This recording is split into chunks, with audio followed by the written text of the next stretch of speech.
I'm going to put my phone down. I just wanted to make sure I'm going to use some of these. We may have already. Let's see. There we go.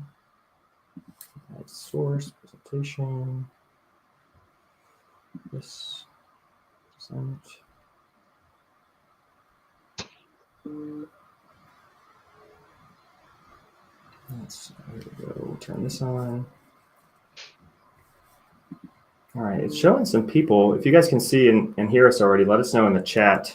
We're using a newer software here, so I appreciate you hanging tight for just a minute.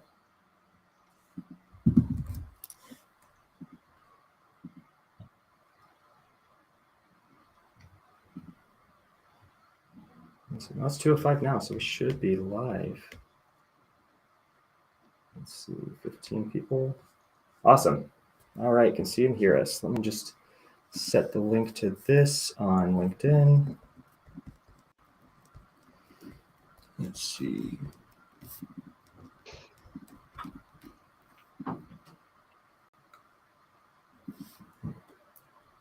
One second. What's up, Daniel? Oh, I'll get on LinkedIn. The LinkedIn people can't let the link or something. Yeah, we're live right now. We're starting. Yeah, just could you guys use the link? Did it work for you? This is waiting for Brian. We haven't started yet. No, it's actually on YouTube. So there's like in the comments or whatever, it'll say it has a link to what is it? rcntechnologies.com/crash course, and then they sign up there, and then they're redirected to the actual one. There was just an issue with the first stream. Daniel, do you care to put that on LinkedIn for everybody? Yeah. So they can hop over here? Cameron, can you please go to Ben Moser and tell him I'm in here, and I'll get back to him after I'm done. So it's in the comment. It's in the comments. So the link is rcntechnologies.com/crash course. Sorry, it's in the comments. Let me go in the comments and get it. Yeah. Yeah, actually, there's folks commenting in the comments right now. So if you could update the body and put it in the comments. I can't access it. That's the only issue. All right, brother. There's a full screen here.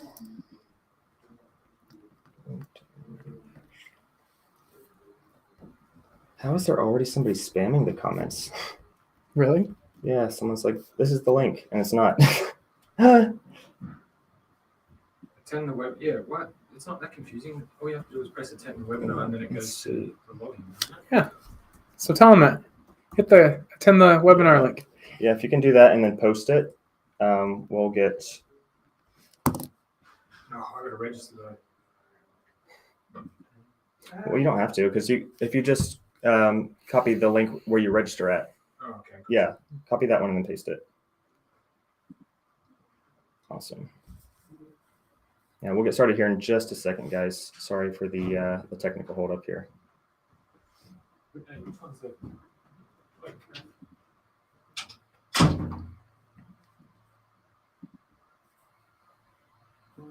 All right. Let's see. Yeah, while we're waiting a second, just to let a few more folks join in. Yeah, you guys got any Easter plans coming up? I know we got next Friday off. So yeah, anything going on for Easter? I think we're remodeling the house, so it's going to be a barbecue and painting. So it's a good weekend. Yeah. How about you, David? We're actually taking the kids to Disney. Oh, nice. Easter That's weekend awesome. starts their spring break, so right on. It's supposed to be a vacation. Beautiful weekend down there. That Disneyland or Disney World? Disney World. Okay. Well, I don't know about Florida, but Yeah. California is supposed to be beautiful next weekend. I'm pretty sure Florida's weather is just always miserable. It might not be like peak miserable, but it'll be like minorly miserable, I would think. We'll see. It's usually hot, but I mean, with all the weather and stuff we've been getting along the East Coast lately, there's no telling. Yeah, for sure. Yeah, we're gonna take the kids out, go Easter egg hunting. My brain kept wanting to say trick or treating. Other half of the year. I think I'm gonna smoke something on the grill as well. Nice. I've really been getting into that. I'm not very good at it. I mean, you don't have to be good to make it taste good. Well, yeah, I did pork loin last weekend. Nice. And I did it for like 4 hours. It was pretty good. It wasn't as good as I thought, for 4 hours worth, but maybe I just need to try some other cuts. So pork loin is great, Mhm. right? Take a toothpick or something, Yeah. right? Or a sharp, like Japanese style chopstick. Mhm. Poke it in there, let it sit overnight in like a brine juice. Okay. Then put it on there, and it'll start just falling apart from the inside out. Yeah, we'll definitely have to try that. I got my Stay Humble, Stay Hungry wristband. Hopefully George very nice. Mulhern gives us some props for that. I've carried this thing around for, I think I'm going on 4.5 years now. But Dang. Nice. Okay. Well, I know people are continually joining, and I don't want to keep you guys waiting for too long, so I think we can go ahead and get started here. okay. All right. I was going to full screen that, but okay. Yeah, so POTS replacement crash course for education. We got a pretty fun show for you guys. We are joined by David Earp, Partner Solution Architect at Cradlepoint. Ben White here beside me, Regional Account Manager for RCN, and then myself, Mark Indelicato. I'm the Marketing Manager and your host for today, also from RCN. So really excited to have you guys on the show today. Yeah. Yeah. Awesome to Glad be here. Yeah, cool. So let's jump right in then.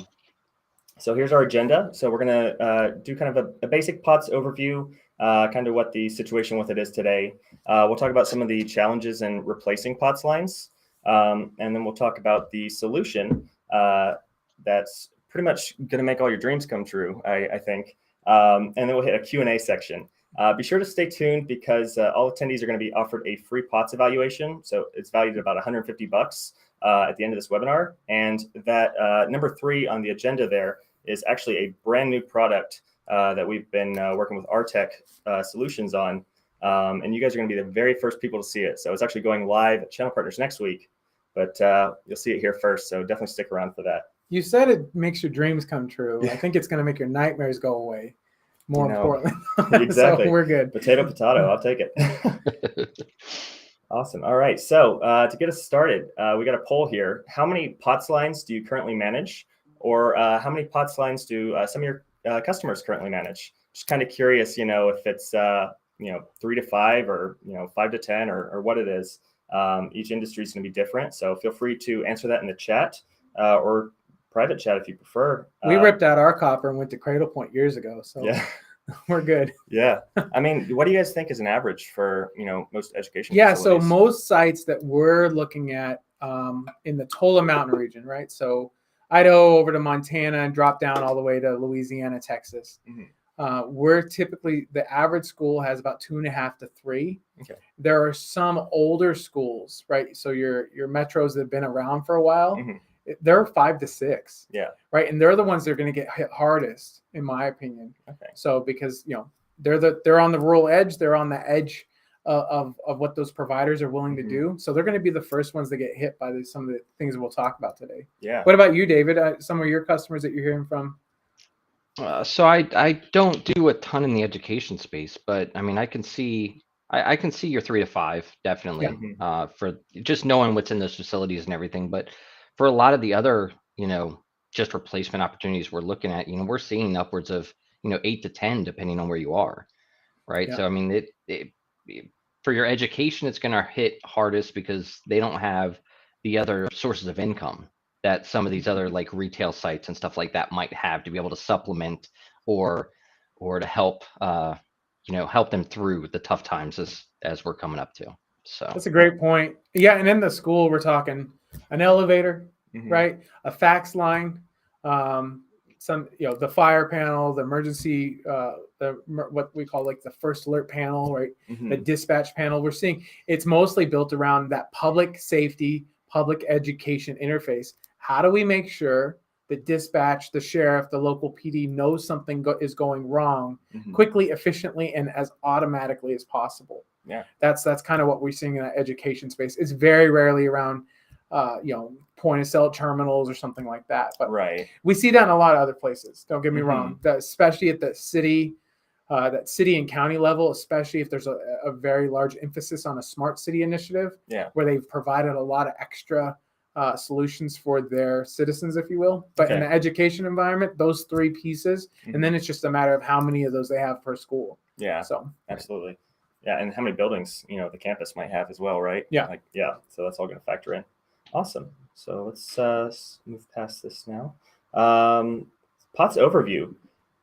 So this is just kind of a basic overlay. David, do you care to kind of explain what what we're looking at here, what POTS lines are? I know you guys kind of hinted at it there a second ago, but what are we looking at here? Yeah. So I mean, the POTS lines come in any physical copper connection that needs communication back to a central office of some kind in a lot of cases, or even just a telephone switching center. So we had mentioned the fire panels and elevators. Elevators, you'll have a phone in it for emergency purposes, right? But depends point. You also want to monitor that line's still working and active and functional. Same thing with your alarm systems, right? Yeah. But then you have regular voice lines and fax lines, which a lot of people don't realize that they're I'll call it old school, for lack of a better pun, copper lines, where you just pick up a phone and use it. It's the same kind of lines that all of these travel over. All these have traveled over for decades now. Yeah. So, yeah. So when I look at this and we use a slide, if you will, or this graphic, almost every conversation, because it's basically a choose your menu with our customers, right? And I can tell you in an educational standpoint, what we see most often, that top bar is where we see the majority of the lines that are like, they're either going up or they're being cut or they go down all the time and we can't have them going down, whatever, Right. Whether it's a pain point of functionality or it's a pain point based on price. That fax line, that alarm panel, those emergency call boxes, those what we consider mission critical communications. That's what we see being jeopardized the most in this educational environment. SCADA is usually taken over already by a third party or some on and so forth, or it's already been routed back to a traditional routing solution. But those ones across the top, because they're set it and forget it solutions, they've been left on copper for years, and now only now have we really seen the, hey, you got to do something. And so that's where most of our conversations last, in that top bar, if you will.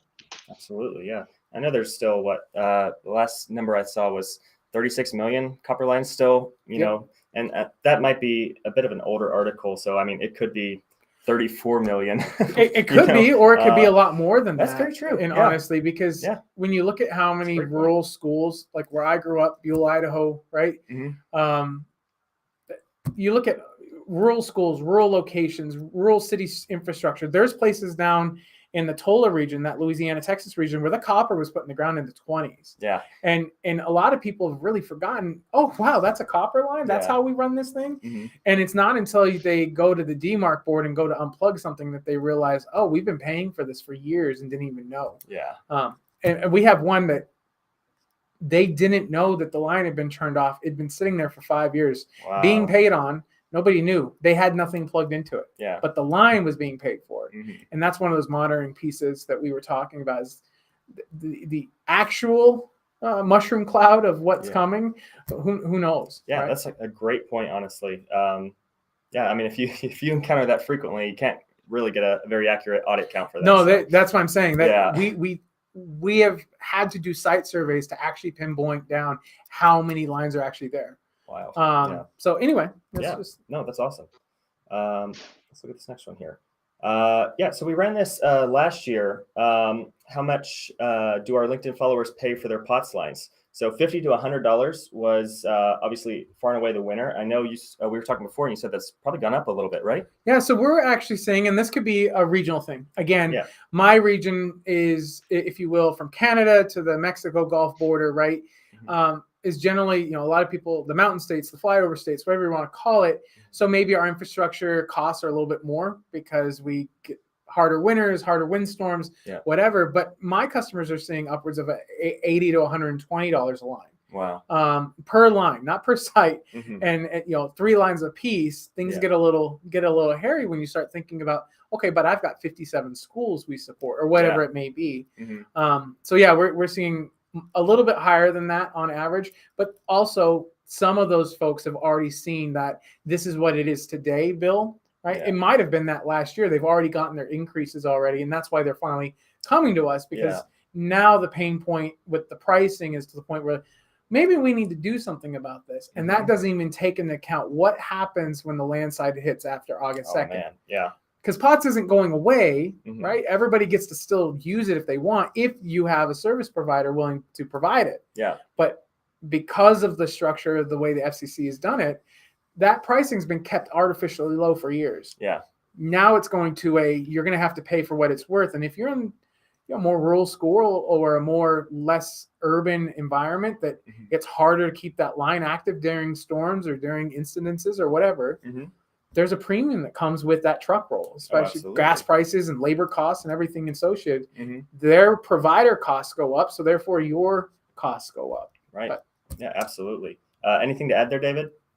No, I mean, you're spot on, especially after the August 2nd. I liken it to, what our cable bills have been doing probably over the past 5 to 10 years, right? They Yeah. used to be decently rated and everything, and then they've been gradually rising and rising and rising, even though the technology and everything used is supposed to be more efficient. It's supposed to be better. You're able to put more in through it, Yeah. so it's the same kind of thing. And Yeah. I mean, I don't know.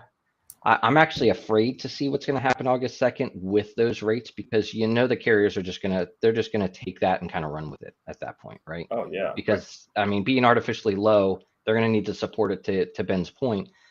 What's the actual cost of that truck roll, Mhm. right? That's going to end up turning these, even $50 to $100 lines to $200, $300, $400 lines.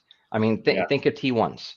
What the T1s actually costs when you roll those out. They are extremely expensive. I mean, I remember we were putting those out at $500 to $800 a line, and Yeah. that's a simple. That's a little T1. So this is more of a lifeline service. The carriers know it's a lifeline service to keep their Yeah. services going and everything. So you're looking at a pretty penny for sure. Yeah, great point.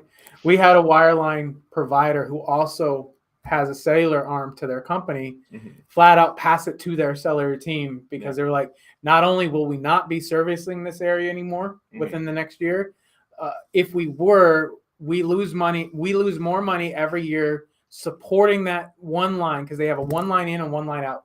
Yeah. And he's like, and every year that line goes down on both sides. And we end up, whether it's a U-Haul pulling it out of the ground or a car smashing into a telephone pole. Mhm. He's like, every year we're out there sending folks. He's like, you would think insurance would cover all that. He says it never covers the total cost. And so he passed it over to his cellular side and said, we need to figure a route to make this better. And that's one of the things that we did in the South Texas region. So Yeah. anyway, So I mean, some of them literally have incentives to Yeah. get people to switch over. for Yeah. sure. Yeah. So I know you guys mentioned August 2nd a couple times. 117 days till then. So Yeah. not a lot of time. Not a lot of time. until we figure out what's going to happen. In the procurement world that is K through 12, and anybody on here from K through 12, it's, you know better than us, but Mhm. typically you got to go through, you got to do a POC, you got to make sure it works, you got to vet it. Everybody's got to feel comfortable that they're putting, like David put, those emergency lines, that mission critical communication. Everybody's got to feel great that the solution did exactly what RCN and Cradle Point have promised. Yeah.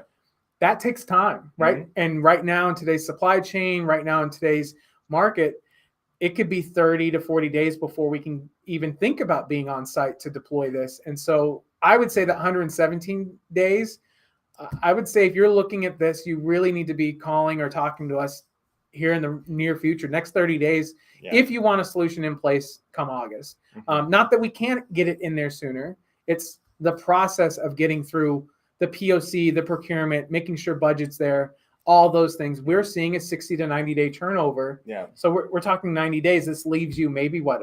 I'm not great at math, right? But maybe leaves you another 27 to 32 days. Just about. But yeah. Especially in that K through 12 space, as we're starting to enter, summertime, which is their downtime to make a lot of these changes.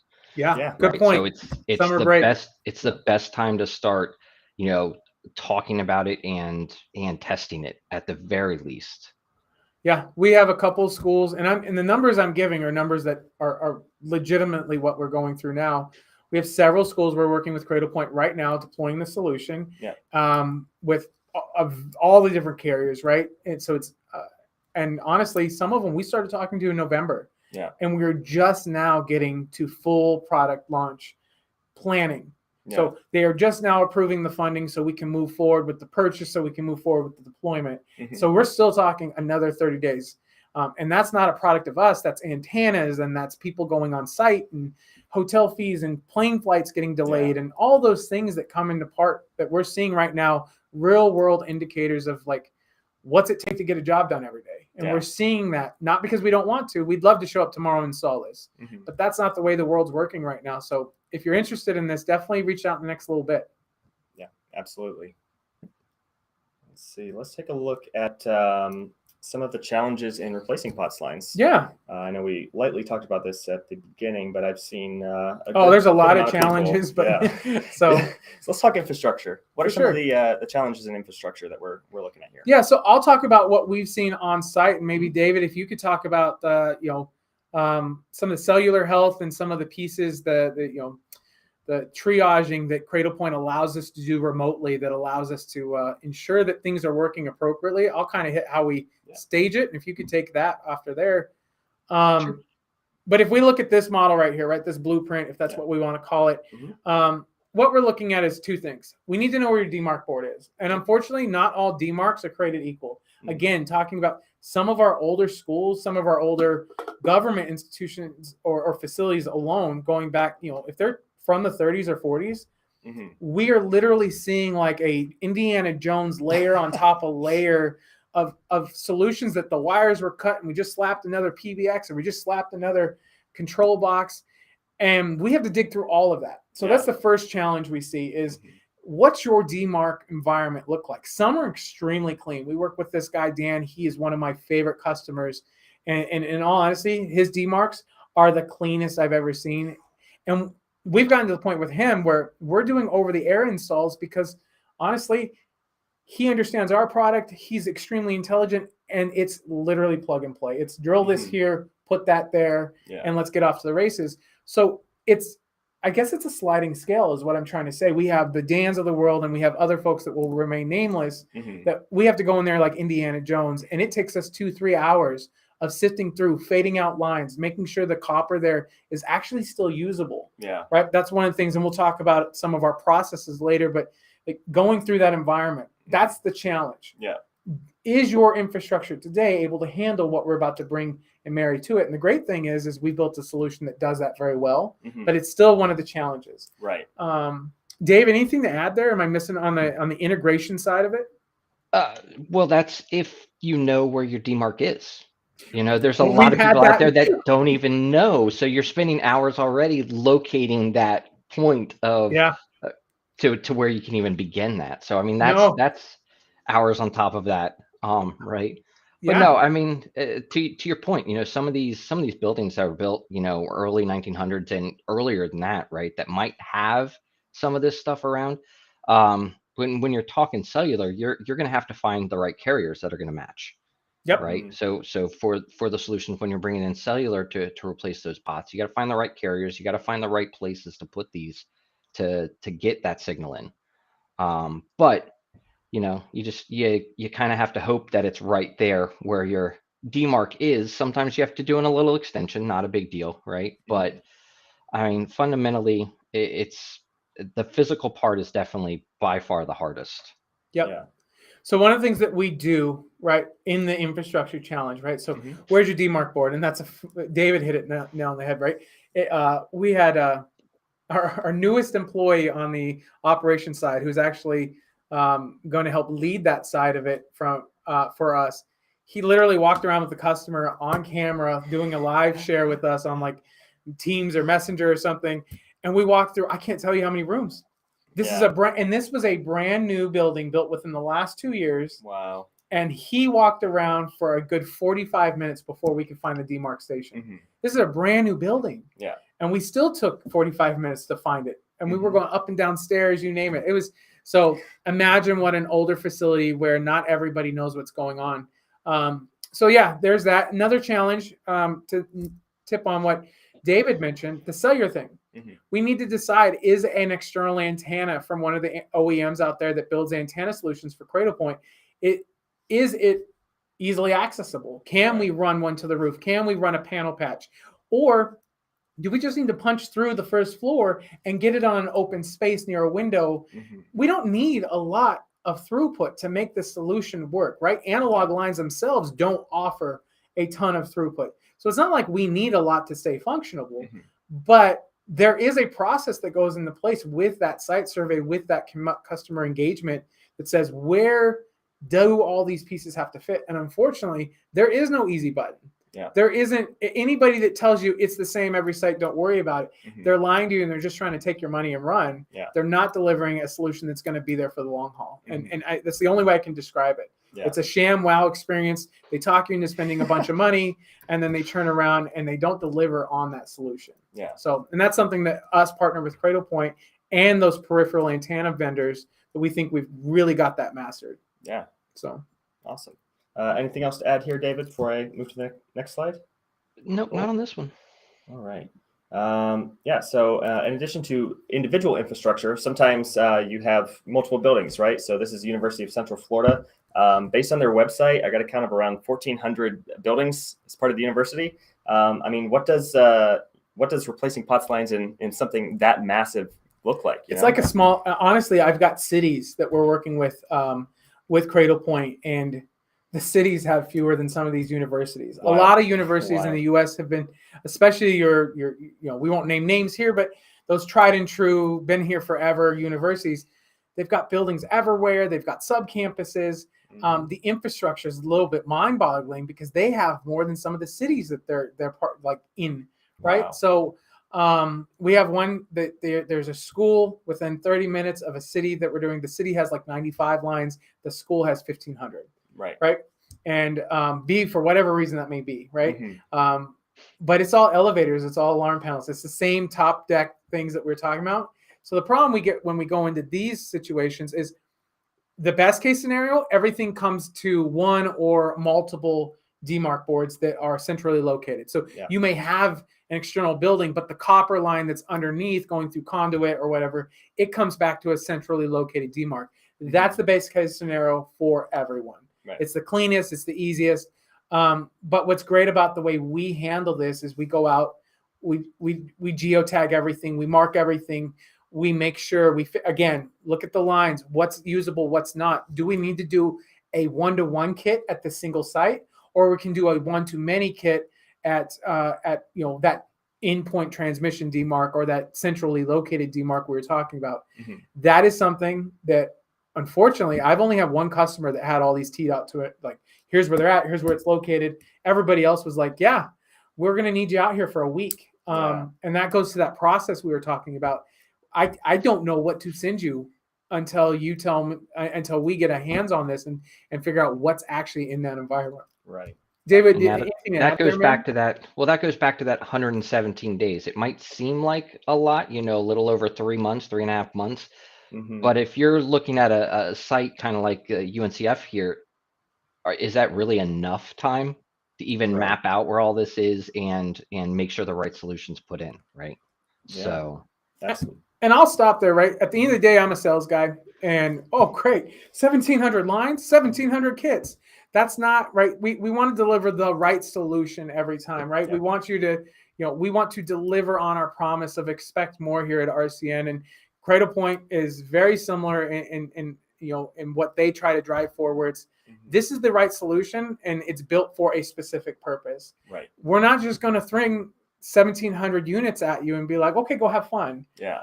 We really want to make sure you have the right solution, and that's where that planning stages of this is a 36 month to 60 month term, if you will. When we go through this, it's very similar to the current telecom procurement environment you're looking at. We do it a little bit different, and we can talk about that later. But for our purposes, we really want to figure out what the right solution every time for you is going to be. And that's where this is a more intimate conversation about your physical environment and your networking environment kind of blends itself together to deliver the right product. Absolutely. So that's all I really have on that. Okay, right on. Let's see. I saw someone in the chat asking about the actual solution. We've got one more slide to go after this, and then we'll get into the solution. So for sure. Just hold tight for just a second. So one of the other things I wanted to talk about today was lack of support, right? Yeah. So to know if your POTS lines are down, there's really two ways, traditional POTS lines. So it's either scheduling maintenance checks, which are costly and take a lot of time, frankly. Yeah. And then the second way is just to find out once it's down, Right. So I'll use some anecdotal information. So we have a university we worked with actually on the emergency blue light poles. We have several that we're working with, but on this specific one, nobody knew that their pole was down. And they went back and checked their analog testing report, right? They test not biannually, but twice a year, whatever that ends up being. Mm-hmm. And between the time that they tested last and when the student touched the button and it did not work during a very significant emergency, mm-hmm. they have no idea when it went down. And they don't know how many times somebody else pushed that button and didn't report it. That's the other thing. Yeah. The visibility to what don't we know. That just happened. This incident was so bad that it ended up in a little bit of a kerfuffle, if you will, and ended up with some bad PR. And we were able to go in and provide a service that we are remotely monitoring, making sure total uptime, does it have power, is it operational, and then also be able to see that on off. Mm-hmm. Are we up and running? Are we not? And being able to provide that as a system down uptime type alert, leveraging that same platform that Cradlepoint's been known and loved for, which is, our Net Cloud Manager. We can tell you what's going on with those clients at all times. Well, we've taken that same mentality and applied it to analog lines, right? Really taking you from a reactive environment into a proactive solution environment that gives you some visibility on these analog solutions mm-hmm. that typically was only reserved for client solutions like David and the team would typically work with. Yeah. Anything to add there, Dave? No, I think you covered that, pretty extensively. Yeah. So the other thing on the support, we're domestic. We have here where you call us, there's somebody here. There's 24/7, 365, email support tickets. Also, pre-checks, health checks, right? If we see something before you see something, we're letting you know, leveraging that same single pane of glass type environment that Cradlepoint's always delivered. We're delivering that in this pot solution, if you will. So there's a lot we can do in different ways and leveraging both the Cradlepoint side of it as well as the actual what we call our tech service support side of it. And those are individual conversations. It really is more of a menu pick. You tell us what you need and we will help deliver the right all-encompassing solution that kind of meets that need and then maybe then some. Mm-hmm. Absolutely. Let's talk about the solution then. Yeah, let's do it. All right, so this was supposed to be a GIF, and it would be a lot cooler if it worked out. But this is the logo for our newest solution, so you can kind of see the analog waves going into digital. What we've got is called POTS Link.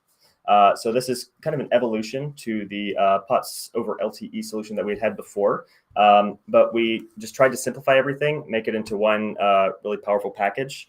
I know we simplified the pricing, simplified support. Got a lot more to do with fire panels. Ben, you want to talk about it a little bit? Yeah, so not specifically about the fire panels, but what I can say is we designed this. It used to be, okay, we're going to have to tailor this kit to that customer's mm-hmm. needs. And really, when we were talking about all the infrastructure questions and all the deployment questions and the POCing that a lot of different entities need to do to prove that we've got the right solution picked, our thought was, why don't we build something that is a little bit more all-encompassing, a little bit more holistic, and provides a one-stop shop, if you will, for the solution you need. Mm-hmm. So, we don't need multiple solutions to do the same thing generally, but with different solutions, right? An HVAC unit and a fire alarm unit or a dispatch door ajar unit, those all operate a little bit different. Yep. And the problem is your fax lines are going to operate a whole lot different on that digital to analog converter or analog to digital, than say a fire alarm. Well, now we went and built a solution that can house that all in one, actually decreasing your total footprint need, decreasing the total number of kits, going back to that map spot, right? Mm-hmm. Instead of needing to do 1,700 individual kits, we now have a kit that we can maximize the total capability and flexibility of that solution per site. And that's mm-hmm. something that I'm extremely excited about because now I don't have to explain why we need 3 different kits at the same site. Yeah. We've got one to do it all. Exactly. Yeah. We're really excited about this. So what power is it? So this is a sneak peek. So we'll show you a little bit. but it is currently powered by Cradlepoint. Yeah. David, can you kind of walk us through what we're looking at here?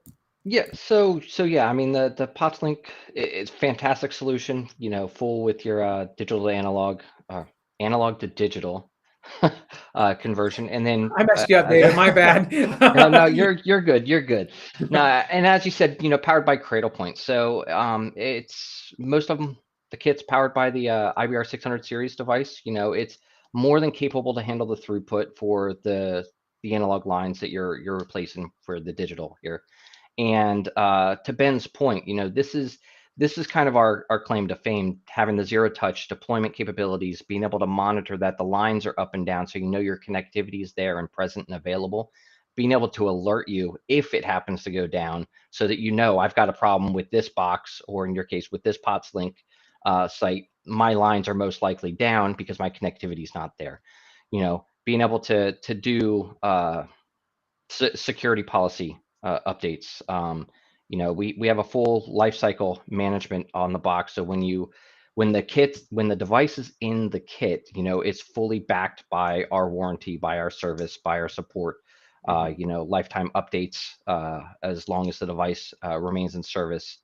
All that. So we're really excited to power the kit by our tech here, and just really excited to see how things progress as we move on. That's not to say that all we do here is just provide connectivity to the POTS link. Having us in the kit, we're able to provide more capabilities to the site as well, because there might be some lightweight connectivity that you might need outside of just the phone lines. Yeah. Well, this kit enables that and allows that capability as well. Some out-of-band management components and stuff like that. So being in this kit, being able to be deployed at your locations, it just helps you service your customers, because at the end of the day, everyone that we're making work and having everything go, it's our customers, regardless if they're people that are paying for us, regardless in education facilities, K through 12, the students are our customers, right? So we have to make sure they're getting everything that they need out of it, even if they're not directly using the service. They are indirectly impacted by the service if it's down. Mm-hmm. Yeah. So, are you good there, Dave? I am. Yeah. So what you said two things, and I was thinking about it. So, and I will highlight somebody who's incredibly, just an incredible sales rep for the Tola region, Osa Jennings. By her applying remote management, like with the advanced functionality, so we sold an essentials package because we thought for this customer that's all we needed. Mm-hmm. She went in, was able to turn on advanced over the air. Yeah. Literally, I'm talking less than 3 hours. Turn it on. Our team was able to remotely connect and operate within some of the peripheral componentry, right? Mm-hmm. The ATA, some of the Talkaphone panels, like different things that we were working on, the emergency panels that we were working on. And because of the Cradlepoint, we were able to prevent a completely redundant truck roll. These guys were going to have to pick up, go home, back to Florida, and then drive back out and the customer wasn't going to eat that bill, right? So from a provider standpoint, on the carrier side, on the OEM side, we provided something because of that Cradlepoint functionality that honestly, I was sweating bullets the entire morning. We flipped that on. We were able to complete that project. Customer was happy. And it really highlighted to me why that advanced solution that the IBR 600 or even the IoT 900 comes with is such a great tool. And the other thing to go along with that was just, we have the ability in an emergency situation, because the kit comes with UPS, right? 12-hour battery life. If your power goes out, these lines stay up. So that's the other thing, right? Mm-hmm. You can still pick up the phone and call dispatch. That fire alarm is still operating. It's got 12 hours of battery life. If you need additional hours, call us. We can work out that solution, right? There's other things that we can do. But included is that 12-hour UPS. Well, once if you have an emergency solution that is land-based or does need an ISP-based line, and you don't have another solution, Cradlepoint is a failover solution. There's some things that we can do in a pinch to help you stay up and running. And we can talk to you about that too. And that this kit kind of fills in the gap. So if that's something you're interested in, let us know. But this Cradlepoint device in our POTS Link solution, it's a hell of a tool. Oh yeah, absolutely. Yeah, and to Ben's point on being able to flip the switch for advanced, You know, Mhm. having the cradle point in the solution, you're able to push updates to the solution, Yeah. right? Right. So your conventional POTS line, if it needs an extra pair or whatever, someone has to go out and physically do it, physically Yep. manage it, physically touch it.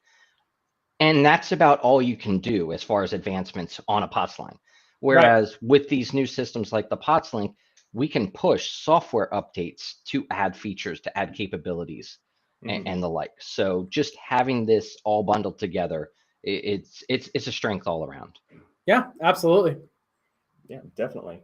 All right. So I hope you guys enjoyed that little sneak peek. Our Tech Solutions is actually going to be at Channel Partners with a couple of these in hand. So if you want to check it out in person, you're going to be at Channel Partners. Head over to booth 1143.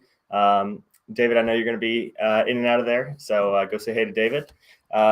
Yeah, and Yep, definitely go check it little out. plug. Cradle Point will also be at Channel Partners as well. Yes, there you We'll go. be just a couple aisles away in 1561. But I'll be in and out of the booths during the conference. So feel free to stop by, speak to anyone that's available. Absolutely. Awesome. Yeah. All right. So I think this brings us to our next poll. Yep.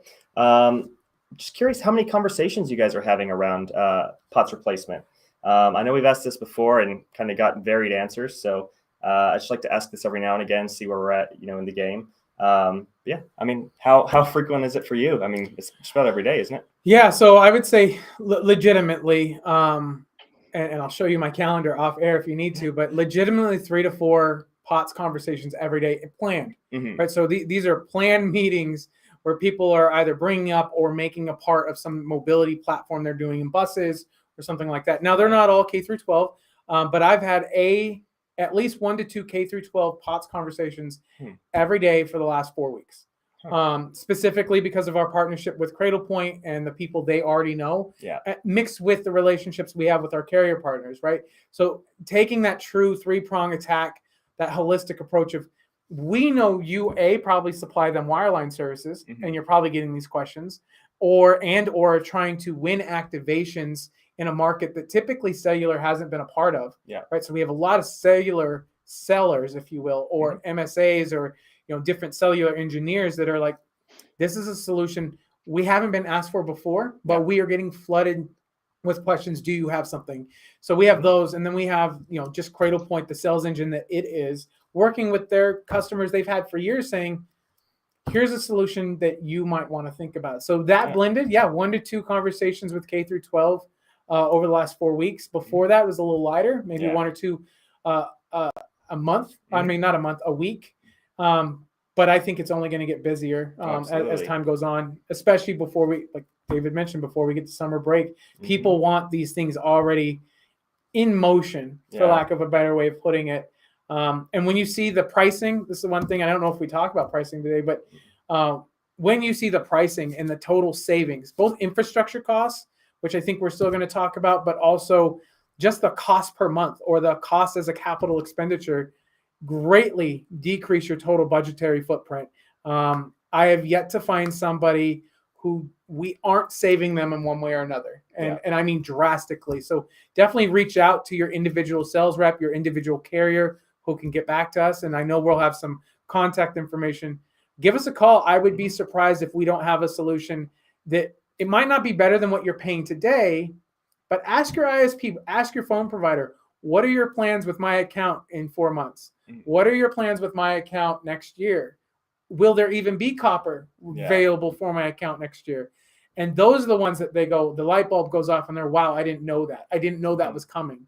I knew they could stop, but I didn't know we were on the list.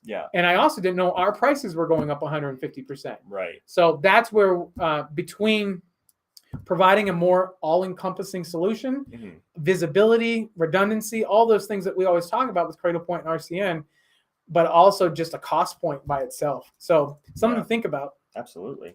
Let me hop onto this next slide here. We're at 10 minutes left. So we can help. We specialize in 5G and LTE network solutions that enable our customers to connect better because we provide the right solution every time. I hate to read it off verbatim and it's kind of boilerplate, but I mean, that very well defines what we do, right? I mean, it's very important to us to get that right solution every time. 100%. And Pete, honestly, the folks that argue with that, I go, what are you doing? like not the folks here at RCN or Mhm. Cradlepoint, because we understand and kind of live this.